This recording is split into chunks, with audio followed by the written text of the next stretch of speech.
आप बिल्कुल ठीक कह रहे हैं, क्योंकि मैं एक डायबिटिक पेशेंट रही हूँ और मैंने ये सब बातें अपने परिवार में मेरे हस्बैंड से भी सुनी हैं। डॉक्टर साहब मेरे हस्बैंड के कॉलीग बैचमेट रहे हैं। आप हम सब लोग यही सुनते सुनते बड़े हुए हैं। जी हाँ। विडंबना तो सर ये है कि हर घर में हर जना डॉक्टर ही बन जाता है। अरे तुमने गुलाब जामुन कैसे खा लिया, तुम आइसक्रीम खा रही हो, तुमने ये क्या गड़बड़ है, तुम्हें अपने स्वास्थ्य का ध्यान नहीं है क्या, अरे तुम्हारा शुगर कितना था सुबह, अच्छा HbA1c करा लिया, 3 महीने हो गए, कितना आया, ओहो ये 6 के ऊपर नंबर ठीक नहीं है। सर ये स्ट्रेस में कैसे जिए कोई। जी हाँ, अभी आपको सोल्यूशन देता हूँ। आदरणीय डॉक्टर कुमार कपूर जी से अगर इजाज़त चाहूँ तो एक सवाल पूछ लूँ मैडम से। डॉक्टर साहब, वो कितने साल से दवाइयाँ ले रही हैं? सर हो गए होंगे 8-10 साल, पर पिछले 4 साल में मेरा रिवर्सल हो गया सर। आज की तारीख में मैं no medicine and no medicine. Very good.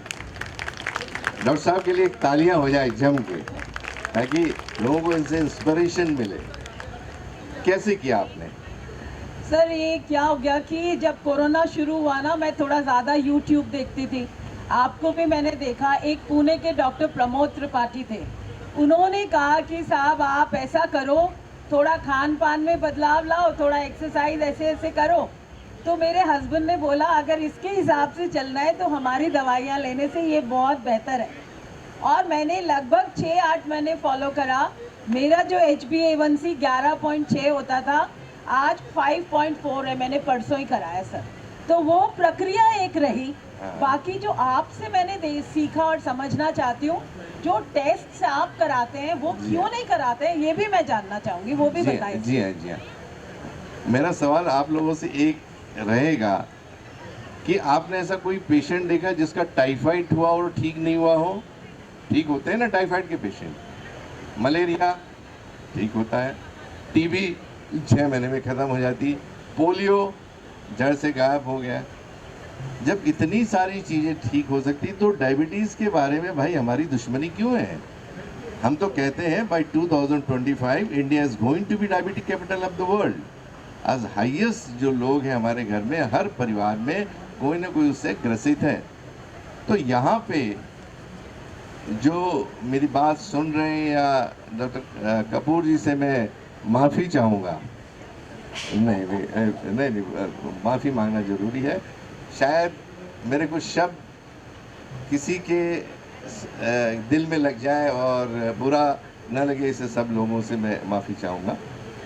यहाँ पे क्योंकि इतने विद्वान सर हैं और जिनके अंडर में इन्होंने ट्रेनिंग ली है, शेंडालिया जी एक नामवंत पूरे विश्व के ऐसे डॉक्टर हैं जिनके अंडर में इन्होंने ट्रेनिंग ली है। मैं ये कहना चाहता हूँ कि जहाँ पे मेडिकल साइंस बोलता है कि खून में बढ़ी हुई शुगर, इसमें फास्टिंग शुगर, पोस्ट मील शुगर और दोनों का जो उसमें HbA1c बोलते हैं, ये अगर आपका बढ़ा हुआ है तो आपको डायबिटीज हुआ है।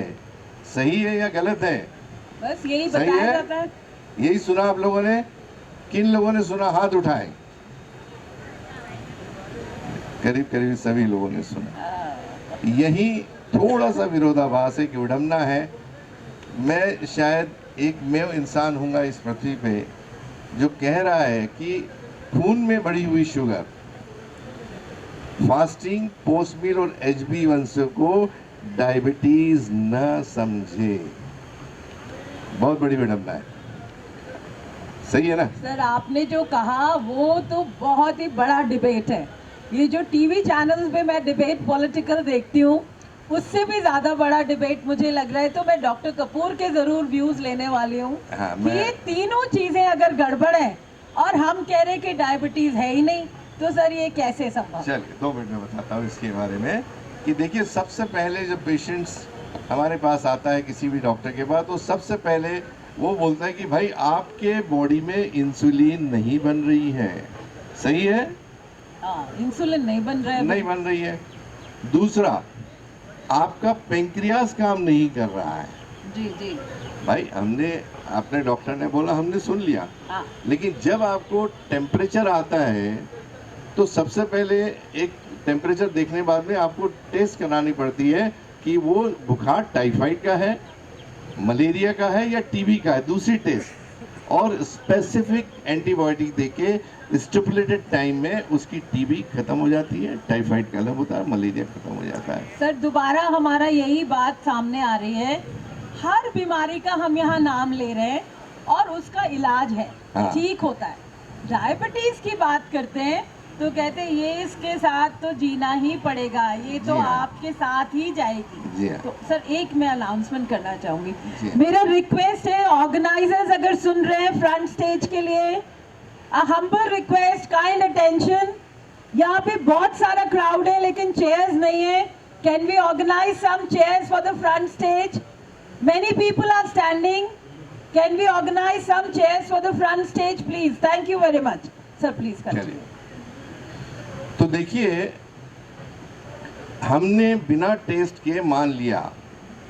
आपने, डॉक्टर साहब, जी क्या आपने किसी तीसरे टेस्ट का नाम सुना है?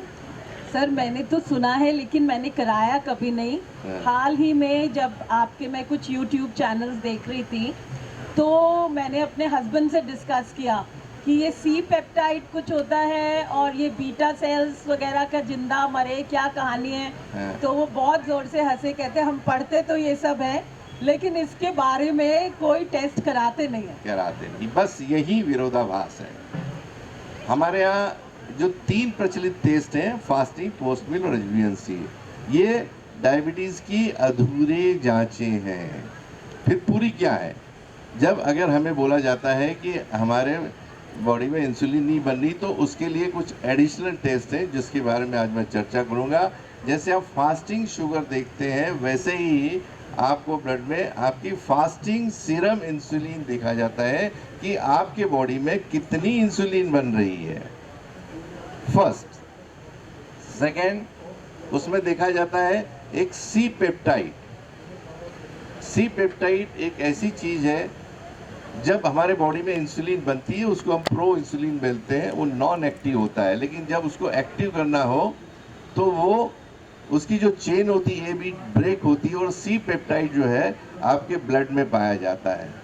अगर सी पेप्टाइड 0.8 के ऊपर है तो आपके बॉडी में इंसुलिन अच्छी तरह से बन रही है। तीसरा, होमा आयार, इंसुलिन रेजिस्टेंस। इसके अंदर हमारे बॉडी के अंदर कितने पैंक्रियाटिक सेल जो है उसमें कितने बीटा सेल की कितने परसेंटेज है और उसकी कार्य क्षमता कितनी है, ये अगर देखा जाए तो आज भारत में मेरे 50 से ज़्यादा सेंटर्स हैं। मुझे खुद 45 साल इस लाइन में हो गए, लेकिन डाइट और न्यूट्रिशन में मैंने 2008 से पदार्पण किया है, और आज 50 सेंटर होने के बावजूद आज तक मेरे यहाँ रोज़ 40-50 पेशेंट होते हैं, 10-12 पेशेंट, 10-5-4 ये नए होते हैं। मैंने आज तक मेरे सेंटर पे डायबिटिक पेशेंट को नहीं पाया जो सालों से इंसुलिन ले रहे थे या तो ओरल हाइपोग्लाइसेमिक टैबलेट ले रहे थे। तो फिर शुगर बढ़ी क्यों है? हमको फिर नेचर की तरफ से जाना पड़ेगा। देखिए, इसको समझने के लिए जब बरसात जब होती है तो वो नेचर है। मुझे बताइए, अगर ऊपर से बरसात गिर रही है तो आप बरसात को रोक सकते हैं क्या? नहीं।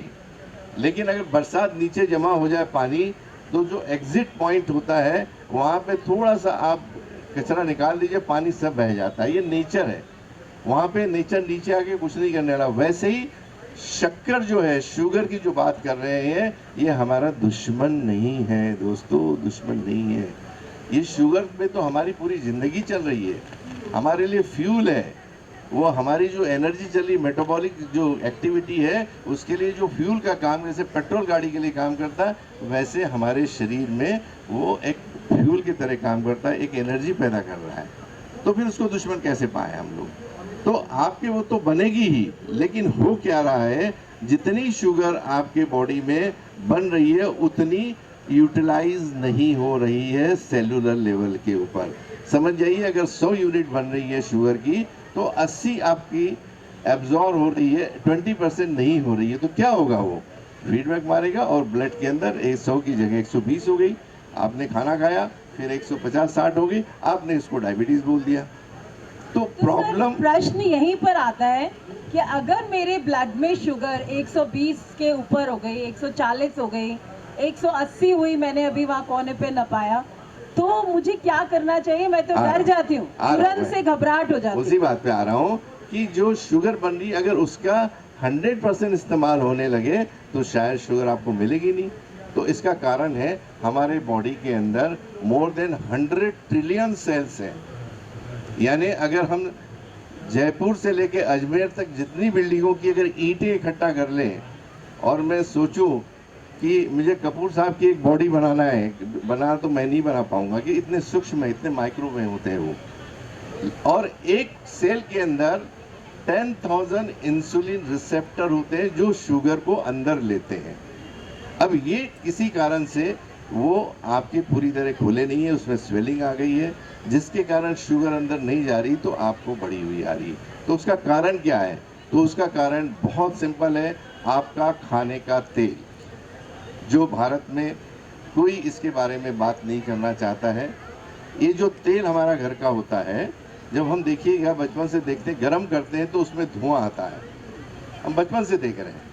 लेकिन आज माइक को लगता है हम तो गर्म कर रहे हैं तो धुआं ही आएगा। एक आदमी के लिए धुआं है, लेकिन मेरे जैसे साइंटिफिक साइंस के विद्यार्थी के लिए उसके अंदर इतने केमिकल है, उसको क्या बोलते हैं, ट्रांस फैटी एसिड्स, एक्रिलामाइड। तो सर, ये जो हम सब महिलाएं यहाँ बैठी हैं, जब भी हम सब्जी छौंकना होता है, पूड़ी बनाना है, कढ़ाई में तेल चढ़ाया, अरे आज तो धुओं कौन उठ्यो, इमे तो बास आवेली रे भाई साहब, रुक जाओ थे काई कर रहे हो, हाल ही थे तो जीरो